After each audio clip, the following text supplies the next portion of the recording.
Donc, exercice numéro 4, totalement présenté de manière pratique, sans aucun appui écrit, sans aucun cahier des charges, ni impératif, ni contrainte particulière, si ce n'est celle qui existe déjà depuis le début de cet exercice.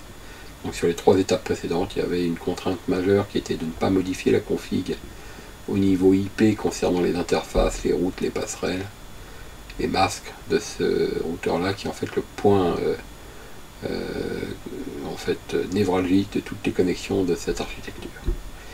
Et donc dans cette 4e et dernière partie concernant cette infrastructure globale, l'exercice vise à mettre en place un service DHCP à la fois sur ce routeur-là et sur celui-ci. Alors, il y a une possibilité de relayage de DHCP, ce qui veut dire qu'un seul service, par exemple ici, pourrait aller jusqu'à alimenter ce poste-là. C'est une solution qui nous obligerait donc ici à créer nos 2 pools d'adresses à l'avance. Mais là, je ne vais pas l'utiliser parce que tout simplement elle m'obligerait à violer la règle de départ qui est de ne pas définir, c'est-à-dire de ne pas inscrire sur ce routeur le réseau se trouvant ici. Donc, je vais opter pour un double DHCP, c'est-à-dire qu'un DHCP ici qui va s'occuper des clients qui se trouvent à sa gauche, c'est-à-dire sur son réseau privé, et puis un DHCP ici qui va s'occuper des clients qui se trouvent ici. Alors, ce qui est important et intéressant, c'est que dans les clients qui se trouvent ici, c'est pas seulement ce cadre, cette bulle-là, c'est tout ce qui est en fait sur la ligne ici. Donc ce point-là. Et ce qui m'intéresse particulièrement, c'est d'offrir une adresse IP à ce routeur-là, sur cette patte-là. Par contre, avec tout ce qui a été fait précédemment, si je veux que ça continue à fonctionner, et c'est ça aussi mon objectif principal, il ne faut pas que l'adresse que j'avais mis de manière dure, c'est-à-dire ce qu'on appelle en statique, sur ce point-là, change. Et change sans que surtout je puisse savoir quand et vers quelle adresse ça change. Parce que ça remet en question ma règle de patte qui permet d'atteindre le contrôle de ce PC-là. Donc, néanmoins, je voudrais que ce point-là soit en DHCP. Ben, ça m'oblige tout simplement à faire une réservation de l'adresse IP. Dans le cas présent, dans cet exercice, je vais le faire juste pour cette démonstration et apporter quelque chose de nouveau à l'exercice qui vous permettra, vous, par adaptation, par extrapolation, par expérimentation, d'en faire quelque chose de plus utile. Mais notamment pour donner des adresses IP à des postes clients. Mais et je vais aussi procéder de la même façon, parce que ce poste-là, moi, j'ai fait une règle vers lui, s'il change d'adresse, ma règle ne fonctionnerait plus. Mais ça serait, concernant le routeur qui est ici sur ce point-là, là que je vous montre, il ne serait pas du tout judicieux et pas intéressant, donc du coup, c'est pas intelligent, on pourrait dire, de passer ce point-là en DHCP. Quel intérêt il y aurait à ce qu'il soit en DHCP? Aucun, puisque lui, c'est un routeur et que ces files d'attente sont à flux tendu. S'il y a beaucoup de trafic, ça sera d'autant plus vrai, mais s'il n'y en a pas beaucoup, ça va quand même créer des risques de perte de paquets si on se trouve dans la situation où ce point-là fait sa demande de renouvellement d'adresse IP. Pour l'instant là, il est en interruption de trafic. Et les files d'attente ici qui voudraient faire sortir des paquets, feraient sûrement saturer et rejeter des paquets. Donc bon, voilà, pour au moins cette raison-là, et il y en a d'autres, ça serait une très mauvaise idée. Mais je vais quand même la pratiquer. Et je ne vais pas faire les tests pour vérifier que ça marche, parce que je sais déjà que je ne vais pas apporter quelque chose de forcément bénéfique. Mais je vais le faire quand même. Hein, c'est à toute fin utile. Donc, je vais commencer par lui. Je vais offrir je vais commencer par lui, pas obligatoirement, mais je vais offrir une adresse IP à ce routeur-là et à ce PC-là. Et pour le faire, il faut que j'examine l'adresse MAC des points qui m'intéressent. Donc, les points qui m'intéressent, je commence sur le routeur à indiquer l'adresse IP sous forme réservée, c'est-à-dire une réservation d'adresse IP pour le PC. Alors le PC, je voulais qu'il garde son adresse IP qu'il a eu, que j'avais donné, qui était là 192.168.100.1. Alors ce qu'il me faut connaître, c'est son adresse MAC à ce PC là. Son adresse MAC, j'ai plein de façons de faire pour la trouver, mais j'ai notamment celle-là qui est simple. Attendez, je vais me remettre en plein écran, ce sera plus facile à lire. IP config, et puis je mets un slash, et puis all. Et vous voyez ce qui s'appelle l'adresse physique ici, c'est l'adresse MAC. 08.0027.52DE 9B. Donc ça, je vais le mettre de côté, je vais en avoir besoin tout à l'heure. Au niveau de mon routeur R1, je vais dans Network, et ici j'ai config, alors on connaît déjà certains éléments comme le routeur. Là je vais dans le service DHCP. Il me dit que le service DHCP n'a pas démarré parce qu'il n'y avait aucune configuration sur les sous-réseaux. Donc, en cherchant un petit peu, je vais pouvoir en fait ajouter. Ah, vous voyez, donc là, déjà première erreur, pas de configuration sur les sous-réseaux. Donc, il faut faire New. Qu'est-ce qui est disponible? Différents réseaux. Moi, je reconnais ici que c'est celui-ci qui m'intéresse. Il me parle du réseau et du masque. Je ne touche pas. De toute façon, ici, on ne peut pas changer. Et là, vous voyez que automatiquement, ici, il est actif sur ETH0. ETH0, c'est bien la carte qui m'intéresse côté réseau privé. Et sans que j'ai eu besoin de cocher la case, ici, il est déjà prêt à fonctionner. Donc je vais donner une étendue d'adresse. Alors je ne rentre pas dans les détails de configuration du DHCP, c'est pas du tout l'objet et ni le but de ce petit exercice, de cette présentation. Donc je donne une plage. Mettons celle-ci, qui va de la 1 à la 10 sur le réseau 192.168.100.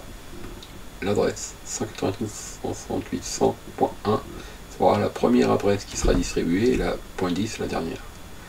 Et j'indique la passerelle et les DNS. Alors vous voyez que les DNS et la passerelle c'est déjà rempli par des valeurs et on s'aperçoit, et c'est aussi quelque chose qui ne fait pas partie de cet exercice, donc je ne vais pas détailler le pourquoi du comment, mais je me suis empressé de remplacer la valeur qui était inscrite ici, mais si vous avez eu le temps de la lire, c'était la même adresse que celle-ci, c'est-à-dire l'adresse du routeur lui-même.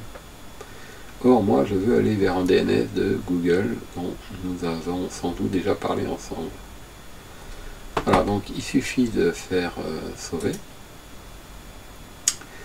Et on a notre plage d'adresse qui est créée. Maintenant, vous voyez qu'ici, il y a une zone où on peut mettre des entrées IP statiques. Il suffit d'ajouter. Alors, on peut mettre une description, mais c'est pas obligatoire. Donc, je vais appeler, pour me rappeler que c'est pour PC1, je vais donner ce nom-là. Donc, vous vous souvenez que l'adresse IP qu'il avait et qu'on doit conserver pour pas être obligé de refaire notre règle PAT, c'était cette adresse IP-là. L'adresse MAC c'est 08.2.00.27. J'ai du mal à me souvenir de la suite, 5E je crois. 52DE 9B.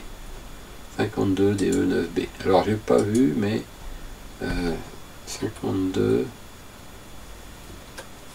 DE 9B. Alors, on met 2 points, je suis pas sûr qu'on peut mettre des tirets également, mais j'ai mis 2 points, par habitude, mais parce que la plupart des cas, c'est les 2 points qu'on utilise comme séparateur. Mais ce qu'il ne faut pas faire, Alors, bien que ça doit marcher aussi, hein, je pense, on va essayer, on sera fixé de ne rien mettre. Je pense que ça marche pas. Donc 08 0027 52 DE 98 sera associé à cette adresse IP là. D'accord.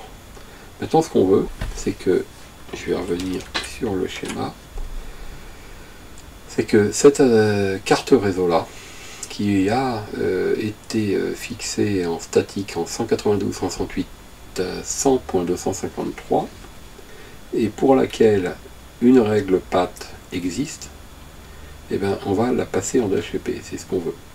Si on la passe en DHCP, il faut être certain que cette adresse-là obtienne à nouveau la même adresse, c'est-à-dire 192.168.100.253. Alors comment je vais faire ça? De la même façon, ça sera un tout petit peu différent pour déterminer l'adresse MAC qui est ici, mais de la même façon. Alors, on peut le faire de plusieurs manières. Cette fois-ci, c'est ce deuxième routeur qui m'intéresse, mais pas le PC client, le routeur. Et dans le routeur, je peux utiliser le mode commande, mais zéro shell, comme son nom le laisse à penser, on ne va pas utiliser le mode commande. Et le mode commande sous Linux s'appelle le shell. Zéro shell, ça veut dire pas de shell. Pas de shell. N'ouvre pas cette fenêtre. Mais je serais tenté de le faire parce qu'il est facile de trouver l'information si on connaît Linux et qu'on pratique le mode commande. Bon, si on s'en sort pas autrement, on le fera, mais si on s'en sort autrement, on va essayer. Donc, je me connecte au routeur par le biais du PC qui est rattaché, je passe en plein écran et je cherche mon info. Alors, mon info, c'est dans la carte réseau ETH1, qui est donc la sortie de ce routeur, je cherche à déterminer l'adresse MAC. Et là, regardez, elle est là. Il suffit donc de retranscrire ça 08 0027 F0B04. Je suis pas sûr que ce soit bien ça, mais je pense qu'on peut zoomer. 08 0027 FOB0E4. Donc ça, je vais la rajouter. Je vais appeler ça routeur R2. Routeur. Il manque peut-être quelque chose. Routeur R2. Alors, les commentaires, hein, on peut mettre ce qu'on veut parce que c'est une simple description. Donc, nous, ce qu'on veut, ça, c'est pas aléatoire du tout, c'est cette adresse IP fixe qu'on veut qu'il obtienne. Donc, 0,8. Alors, on pourrait, tiens, reprendre ce qu'il a gardé en mémoire et comme le début est identique, ça va être plus facile. C'était quoi 27 08 0027 69 non F0B04 F0B04 F0B04 F0B0E4. On fait OK et on vérifie. Bon, à moins qu'on se soit trompé adresse ici. Alors on ne peut pas confondre les 0 et les O. Hein, je ne vous ferai pas l'affront au travers de cette présentation de vous expliquer en détail pourquoi, mais je vais simplement vous dire que les adresses MAC ici sont exprimées sous forme de 6 octets, les octets sont exprimés en hexadécimal. C'est tout ce que je dirais. Donc, on sauve, et il n'y a plus qu'à tester. Alors pour tester, je vais prendre un petit risque si je teste dans le mauvais ordre chronologique des choses. Pourquoi je prends un petit risque? Parce qu'ici, je suis sur le PC numéro 1. Et si je fais une réclamation d'adresse et qu'elle échoue, je vais perdre mon adresse, du coup je perdrai ma connexion et j'aurai perdu l'accès à cette fenêtre. Mais je vais quand même jouer le jeu. C'est-à-dire que je vais véritablement faire cette... prendre ce risque, faire cette prise de risque. Donc je passe. Alors, avant de le faire, on vérifie à nouveau, vous voyez l'adresse IP, c'est bien celle-ci. On dispose le PC. Il a bien ce masque, il a bien cette passerelle qui est donc son routeur, il a bien ce DNS. Et si je fais une erreur, ou si on en a fait une, ou si il y a un trop long délai entre l'obtention d'adresse et puis la reconfiguration, je vais perdre l'accès à ma fenêtre. Alors cela dit, il n'y a rien de dramatique, je vais juste plus pouvoir revenir ici. Donc, reconfiguration au niveau des propriétés de la carte réseau. Je vais basculer tout simplement, ce qui va d'ailleurs me simplifier la vie, tout en automatiquement, c'est-à-dire obtenir une adresse IP automatiquement, et quand j'aurai fait ça, vous allez voir qu'il est possible d'obtenir les adresses des serveurs DNS automatiquement. On fait OK, on fait OK, on attend un petit peu, et on fait ipconfig. Je vais enlever le /all, et on voit qu'on n'a pas perdu l'adresse. En fait, on l'a perdu et on l'a retrouvé. Et ça, on ne peut pas le voir avec cet écran. Par contre, on peut forcer sa perte d'adresse en la relâchant, en la restituant. On passe à 0. Et ici, on peut voir une erreur et une alerte. Mais il ne faut pas rester comme ça trop longtemps, sinon, comme je vous le disais, on va perdre la connexion réseau. Donc on la réactive en renouvelant la demande. Ça rétablit les choses. Et normalement, ici, on est toujours connecté. En fait, il s'est reconnecté. Tout ça, ça se fait automatiquement. Voilà. Alors maintenant, deuxième prise de risque. Celle qui consiste à demander au routeur R2, je vais revenir un petit peu sur le schéma, de ne plus être configuré en statique et de récupérer son adresse IP dynamiquement par le biais du service DHCP qui se trouve donc ici. Et là encore, à moins qu'on ait fait une erreur au niveau de l'adresse MAC qui déclare l'interface, ça devrait bien se passer. Mais il y a une prise de risque, il ne faut pas faire ça sans vérification, surtout si c'est en production avec des gens qui travaillent sur les réseaux. Donc, ce qu'il faut, c'est aller sur le deuxième routeur. Et alors, moi j'ai envie de vous montrer et de vous faire la démonstration d'une autre manière. Ici, si je le fais d'une manière classique, je viens donc sur l'interface de Zero Shell, je viendrai ici sur cette carte réseau et je retirerai l'adresse IP. Ici, là, vous voyez le bouton, Remove IP, et je passerai ici sur DIN Dynamic IP, c'est-à-dire j'activerai ici, et ça va déclencher une requête. Donc, mais pour qu'elle soit propre et bien réalisée, il faut d'abord que j'enlève l'IP. Donc ça va me prendre un peu de temps, mais bon, en toute logique, ça devrait bien se passer. Mais je ne vais pas le faire comme ça. Je ne vais pas le faire comme ça. Donc je ne vais pas oublier de remettre sur Disable, c'est bon. Donc j'y touche pas, et je vais le faire en mode commande. Tout en laissant cette fenêtre ouverte également. En mode commande, dans le routeur, pas dans Windows. Donc je me mets un petit pour qu'on voit le routeur. Donc c'est, je peux pas mettre la souris sur au-dessus de la fenêtre noire, c'est la fenêtre de VirtualBox, et j'ai pas l'intégration de la souris en mode graphique.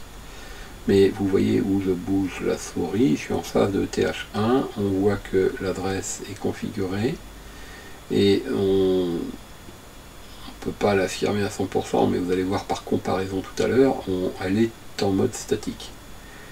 Donc ce que je vais faire, c'est que je vais la passer en dynamique. Et alors on pourrait faire la même chose, retirer l'adresse IP existante et la passer en dynamique. Alors je vais le faire comme ça. Ça va nous forcément prendre un peu plus de temps et du coup augmenter le risque de perte de connexion. Mais c'est pas grave, et au contraire, c'est plutôt une bonne méthode, une bonne façon de vérifier que c'est fiable, que ça fonctionne et qu'on a réussi. Donc je vais supprimer l'adresse et dans un deuxième temps, je vais demander à basculer en DHCP. Supprimer ces delete IP address, donc T. Sur la carte, attention, en majuscule ETA01. Rappelez-vous que vous êtes en clavier anglais et que les chiffres ne sont pas non plus très bien placés. Alors, j'ai dû faire une bêtise, TA01, donc T, ah ben voilà, la bêtise elle est là, le TH 0, 1. Bon, encore une erreur. On recommence. Cette fois-ci, c'est la bonne. ETH 0, 1. Quelle adresse je veux supprimer? Alors, il me propose un choix qui est suggéré entre crochets, et j'ai pas de toute façon d'autre choix, donc je ne peux qu'accepter. J'ai quand même une confirmation, et je dois écrire en toutes lettres yes, et pas seulement le Y. Voilà, regardez, l'adresse sur ETH1 a disparu. Et sans trop attendre, je vais appuyer sur la lettre H, on voit dans le petit écran de droite, avant-dernier choix. Il me garde ETH01 parce que c'est la dernière carte que j'ai sollicitée, donc c'est la bonne, je fais entrer. Et je mets le mot en toutes lettres et enabled conjugué au passé, hein, comme si c'était validé. Enabled avec un D à la fin. À ce moment-là, il fait une requête. Et regardez, ça va être allé très vite, mais l'adresse IP est obtenue. Il y a bien écrit 192.168.100.253 de plus, et il y a marqué Dynamic, c'est-à-dire qu'elle est en DHCP. Alors que tout à l'heure, vous l'avez pu le voir, je vous avais dit que par comparaison, on verrait, il n'y avait rien d'écrit de particulier. Il y avait l'adresse IP, mais c'était pas écrit Dynamic. Bon, maintenant on peut quitter cette fenêtre et revenir ici sur la fenêtre classique. Je vais repasser en plein écran. Et vous allez voir que j'ai toujours la connexion en fait.